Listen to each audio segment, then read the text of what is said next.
Hey, what's up, Gary? So I've got your piece of audio here that you sent me. Thank you for sending it, by the way. And I was messing around with it and trying to figure out just some different ways maybe we could clean it up without getting too crazy involved with doing tons of stuff to clean up a little bit of audio. But yeah, you're absolutely right. It is from bumping that mic and moving it around.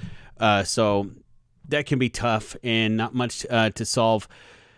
As far as a mic not on a mount, that's going to happen a lot. So anyway, here it is. Let's take a look at it. First thing I'm going to do is I'm going to go up into the spectral frequency display. I'm going to click on it, and let's look and see what the sound looks like, okay?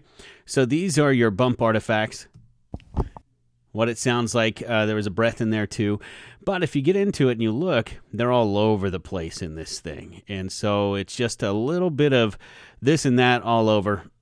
So you can do some stuff to clean it up.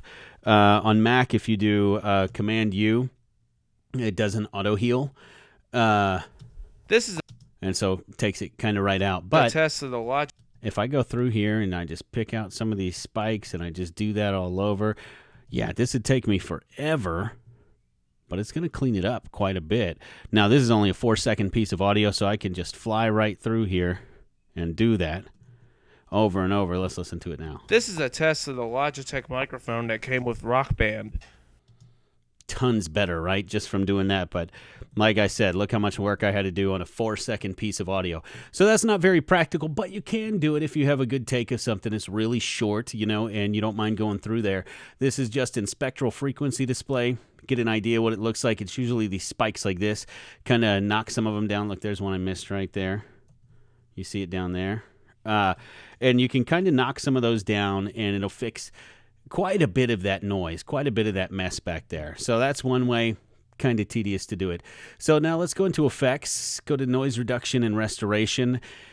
Let's look at this one right here that says denoise. All right, well, actually here, let's look at this adaptive noise reduction first, okay? So there's something called adaptive noise reduction that really kind of just pulls out all the background trash. So let's just look at what heavy noise reduction does to it. Watch the file. I didn't highlight it. Okay, so now This is a test of the Logitech microphone that came with Rock Band.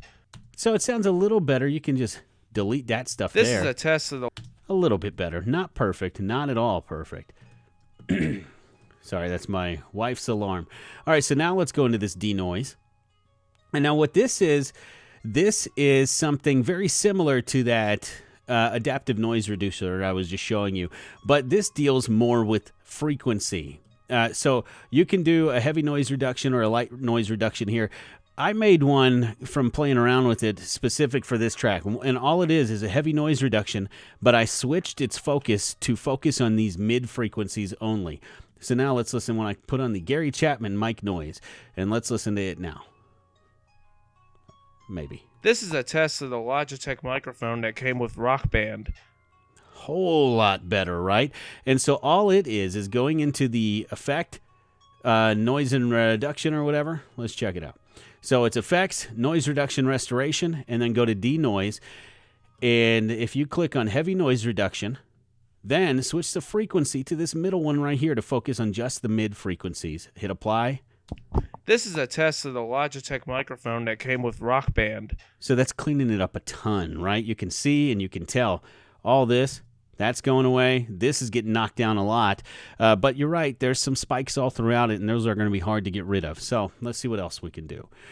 If I go into effects, no. Let me go to EQ. I love the parametric equalizer. I've said that 100 times, right? So this is kind of just what that denoise feature was too, but we can see it more practically. So here's my default. Let's listen to it. This is a test of the Logitech microphone. That's what it sounds like on its own. So now I made one in here, a mic movement noise reducer. So now watch what happens to the EQ on here. So I shifted it, playing around with it a little bit. I pulled a lot of the low down, some of the mid down, and I boosted the high, like the treble area, just a little bit. Let's listen to it now. Came with Rock Band.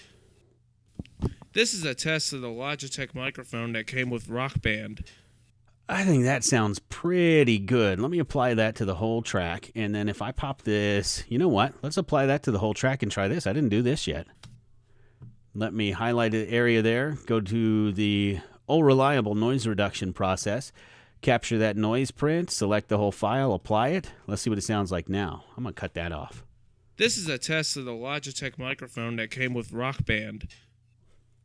That sounds pretty good, don't you think? And all I did was I went into effects and I went into EQ, parametric, and I created this little filter right here. I'll leave it up on the screen so you can take a look at that and play with it on your own. So do a longer recording and see if you can add, pull the lows down a little bit, or the low end down a little bit, pull the mid down a little bit, boost the up just a little bit, boost the high just a little bit up, apply it to the whole thing and apply the whole thing to it.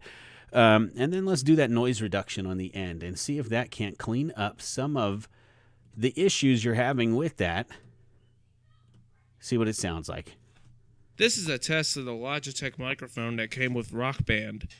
I think it sounds pretty good compared to what we started with. So those are some things to try and some things to play around with. And EQ is your friend in this. And don't be afraid to try things that don't make a whole lot of sense, because that's kind of where I find the best stuff, is messing around with things that I'm not really comfortable with using. So anyway, I hope this helps.